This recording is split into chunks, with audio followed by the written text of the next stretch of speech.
(2021년) 전국 한인 연합감리교회 특별 새벽기도 3월 11일 말씀을 전할 LA에 있는 윌셔 연합감리교회 구진모 목사입니다.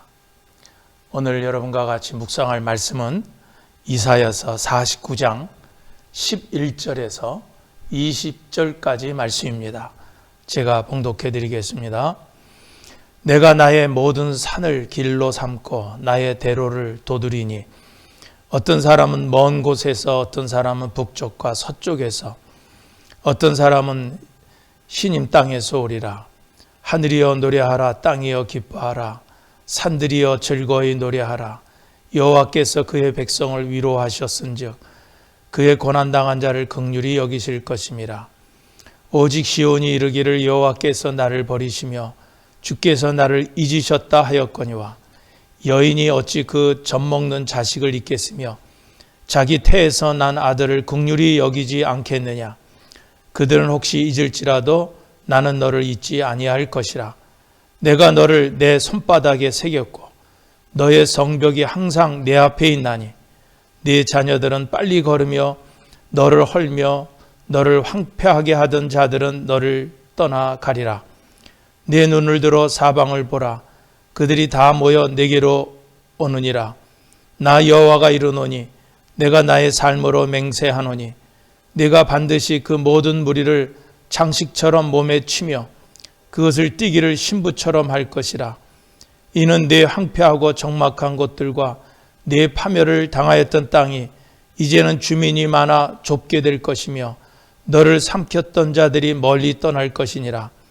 자식을 잃었을 때 낳은 자녀가 후일에 내 귀에 말하기를 이곳이 내게 좁으니 넓혀서 내가 거주하게 하라 하리니. 아멘. 하나님은 이스라엘 백성들이 하나님께 돌아오게 하기 위해서 바벨론 포로 생활을 70년 동안 살게 하셨습니다.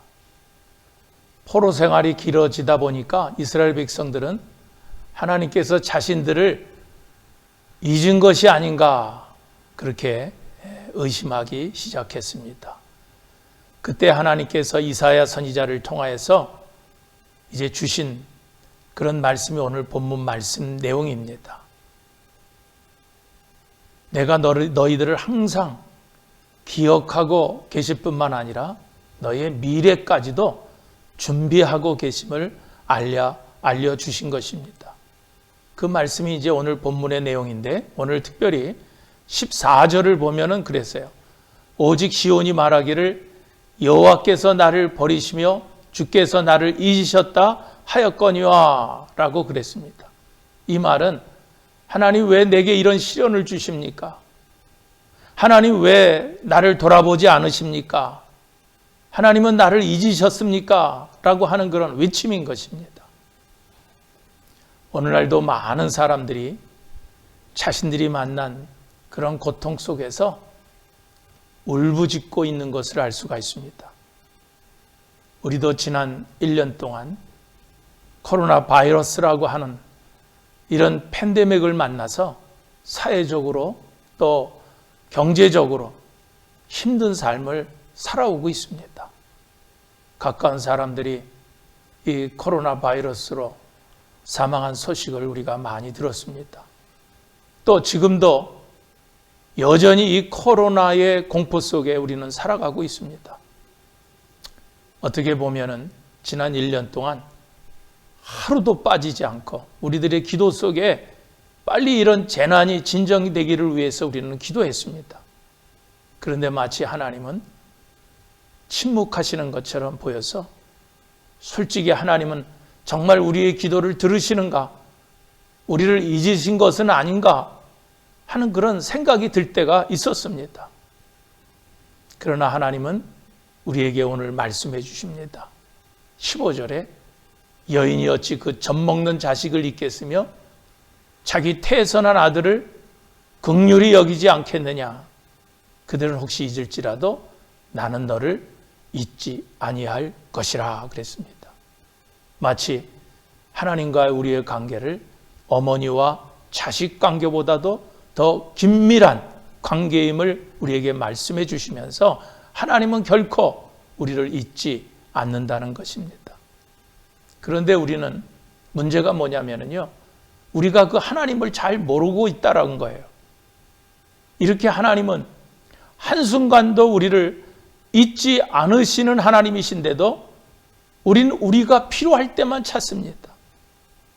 마치 탕자의 비유에 나오는 것처럼 탕자가 돼지우리에서 굶어 죽게 되었을 때 비로소 아버지 집을 생각했던 것처럼 우리는 항상 하나님을 잊고 살다가 환난을 만나면은 비로소 그때 하나님을 찾고 하나님께 부르짖는다는 거예요. 사실 우리가 하루를 사는 동안 하나님을 기억하는 것보다 하나님을 잊고 살 때가 더 많이 있습니다. 이 말은 결국 하나님께서 우리를 잊으신 것이 아니라 우리가 하나님을 잊고 산다는 거예요. 이 시간 우리가 눈을 감고 가만히 우리가 살아온 그 시간들을 한번 돌아보시기를 바랍니다.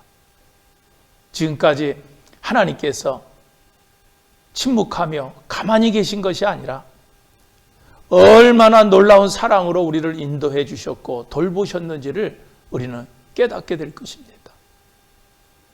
하나님은 언제나 우리의 작은 신음에도 응답해 주셨고 우리의 그런 분주한 삶 가운데서도 늘 우리와 함께해 주셨다는 그런 말씀이에요.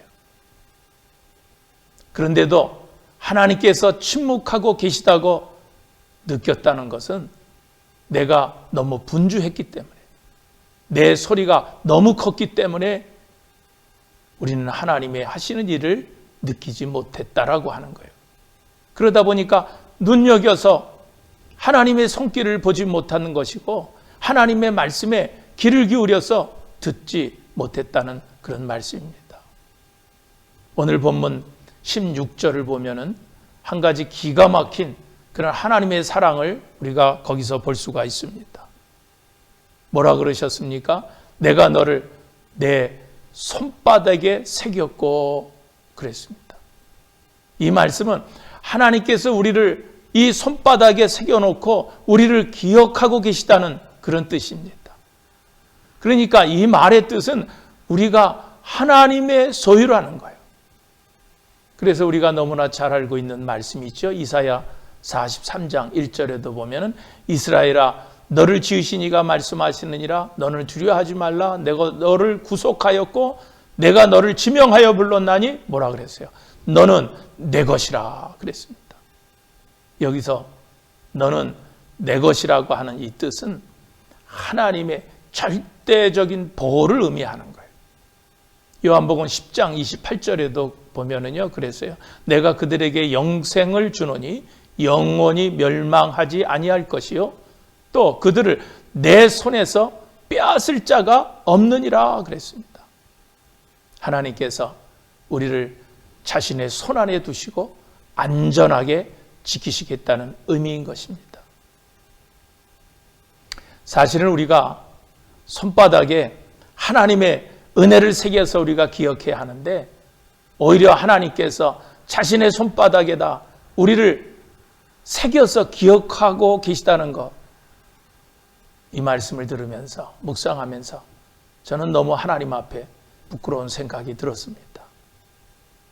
또 오늘 본문에 보면은요, 하나님께서 이렇게 우리를 손바닥에 새겨서 기억하실 뿐만 아니라 우리의 영광스러운 미래까지도 준비해 주신다는 거예요. 본문 19절에 보면은 내 황폐하고 적막한 곳들과 내 파멸을 당하였던 땅이 이제는 주민이 많아 좁게 될 것이며 너를 삼켰던 자들이 멀리 떠날 것이니라 그랬습니다. 그리고 이사야서 65장 18절에서 19절에도 보면은 보라, 내가 예루살렘을 즐거운 성으로 창조하며 그 백성을 기쁨으로 삼고 내가 예루살렘을 즐거워하며 나의 백성을 기뻐하리니 우는 소리와 부르짖는 소리가 그 가운데서 다시는 들리지 아니할 것이라 그랬습니다. 이처럼 하나님께서 이스라엘 백성들을 위해서 미래를 준비해 주신다는 거예요. 이처럼 하나님은 지금 우리에게도 우리가 생각지도 못한 아름답고 풍성한 미래를 준비해 놓고 계시다는 그런 말씀이에요. 그래서 마태복음에도 보면 우리에게 뭐라 그러셨어요? 먹고 마시고 입을 것을 걱정하지 말라고 그랬습니다. 대신 우리가 먼저 하나님의 나라와 그의 의를 구하면 이 모든 것을 더하여 주신다고 약속해 주신 것입니다. 다시 말해서 우리의 미래를 우리가 걱정할 필요가 없다는 거예요. 왜냐하면 하나님은 우리가 상상도 못할 영광스러운 미래를 준비해 주시기 때문에 그렇다는 겁니다. 여러분, 먹고 마시고 입는 것이 문제가 아니에요. 하나님의 자녀로서 그 특권과 영광, 그리고 그 나라에서 얻을 의의 면류관까지 우리를 위해서 주님은 예비해 두신다는 겁니다. 그러므로 이제는 하나님이 어떤 하나님이신지에 대해서 영적으로 우리가 예민해질 필요가 있습니다. 이스라엘 백성들이 광야에 나왔을 때 하나님께서는 밤에는 불기둥으로 낮에는 구름기둥으로 인도해 주셨어요. 즉 낮에는 구름기둥이 또 밤에는 불기둥이 움직이면은 이스라엘 백성들은 같이 출발하고 또 그것들이 머물러 있으면 함께 머물러 있으면 되었습니다. 그러니까 그때는요, 구름기둥과 불기둥이 어떤가를 잘 보면 되었어요. 그래야 하나님의 뜻을 알 수 있었던 것입니다. 바라기는 우리도 우리 앞에 행하시는 하나님의 일에 대해서 항상 영적으로 예민한 성도들이 다 되시기를 주님의 이름으로 축원드립니다. 여러분, 하나님께서 침묵하고 계시다고 생각이 될 때 다시 한번 자기 자신을 돌아보시기를 바랍니다. 하나님께서 나를 잊으신 것이 아니라 내가 하나님을 잊은 것이 아닌지를 먼저 살펴보시기를 바랍니다. 그리고 조용히 하나님께서 내게 베푸신 그 사랑과 은혜를 기억하면서 또 나를 위해서 내일을 어떻게 준비해 주셨는지를 잘 살펴보시기를 바랍니다. 야곱은 베델에서 하나님의 약속을 듣고 힘을 얻었어요. 야곱은 하나님 앞에서 자격 없는 의로운 자였지만 하나님의 약속을 받고 위로를 얻었습니다. 바울은 로마로 가는 길에 풍랑을 맞아서 그와 함께 그 배 안에 276명이 다 죽게 되었지만 하나님의 약속의 그 말씀을 듣고 소망을 갖고 바울은 배 안에 그 사람들을 위로할 수 있었다는 거예요. 여러분, 그렇습니다. 하나님을 굳게 신뢰하는 그런 신앙을 가진 사람은 고난이 있을 때 원망하고 실망하기보다는 회복시켜 주시는 하나님을 소망 중에 만나게 된다는 거예요. 우리가 하나님께서 도우시면은 또 하나님께서 함께 하시면 불가능은 없다고 믿는 한 불가능은 없다는 그런 말씀이에요. 둥지 속에 새끼 독수리가 있었습니다. 이제 새끼 그 독수리들이 처음 둥지를 나와서 처음으로 날아야 하는 그런 날이 되었어요. 그때 새끼 독수리 중 한 마리가 어미 독수리에게 물었습니다. 저는 얼마나 멀리 오래 날 수가 있죠? 그러자 어미 독수리가 답합니다. 너는 얼마나 멀리 볼 수 있지? 어린 독수리가 다시 물었습니다. 저는 얼마나 높이 날 수 있죠? 어미 독수리가 되물었습니다. 너는 얼마나 멀리 내 날개를 펼칠 수 있지? 새끼 독수리가 다시 묻습니다. 저는 얼마만큼 성취할 수 있을까요? 어미 독수리가 미소를 지으면서 말했습니다. 너는 얼마만큼 믿을 수 있니? 어미 독수리가 독수리에게 실망한 이제 새끼 독수리가 따지듯이 다시 물었습니다. 왜 제 질문에 대답해 주시지 않는 거죠? 그러나 어미 독수리가 나는 다 대답해 주었다. 네, 하지만 질문으로 대답을 하지 않았어요. 나는 네 질문들에 내가 할 수 있는 최선의 답변을 했단다. 그러자 새끼 독수리가 하지만 당신은 나의 엄마잖아요. 모든 것을 다 알고 있어야 해요. 엄마가 내 질문에 답할 수 없다면 누가 할 수 있겠어요? 그러자 현명한 어미 독수리가 다음과 같이 말하며 새끼 독수리를 안심시켰습니다. 네가 답할 수 있지. 그러자 여전히 혼란스럽기만 한 어린 독수리는 다시 다그쳐 물었습니다. 제가요? 어떻게 해요? 어미 독수리가 말해줍니다. 얼마나 높이 날지, 얼마만큼 네가 성취할지에 대해서는 그 누구도 네게 답해 줄 수 없단다. 독수리마다 다 다르니까. 네 자신만이 네가 얼마나 멀리 날아갈지를 알고 있지. 이 땅에 그 누구도 너의 잠재력이나 내 가슴 속에 무엇이 있는지를 알 수 없단다. 너만이 그에 대한 답을 가지고 있는 거야. 어린 독수리는 다시 곤혹스러워서 물었습니다. 그럼 저는 어떻게 해야 하죠? 그러자 어미 독수리가 말해줍니다. 이제는 멀리 바라보고 네 날개를 편 후에 힘껏 날아오르려무나. 여러분, 그렇습니다. 힘들 때, 어떻게 해야 할지 몰라서 방황이 될 때, 전능하신 하나님을 의지하고 우리의 믿음의 날개를 활짝 펴고 자신 있게 힘차게 오르시기를 주님의 이름으로 축원드립니다.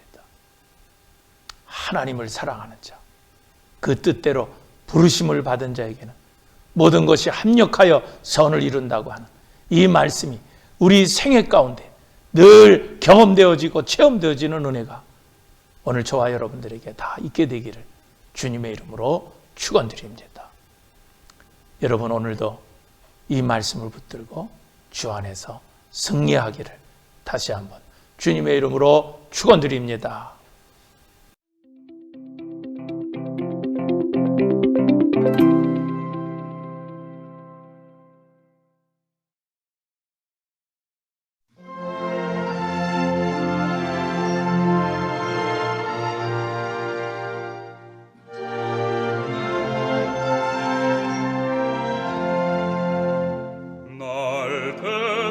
계속하신 예수께 내 생명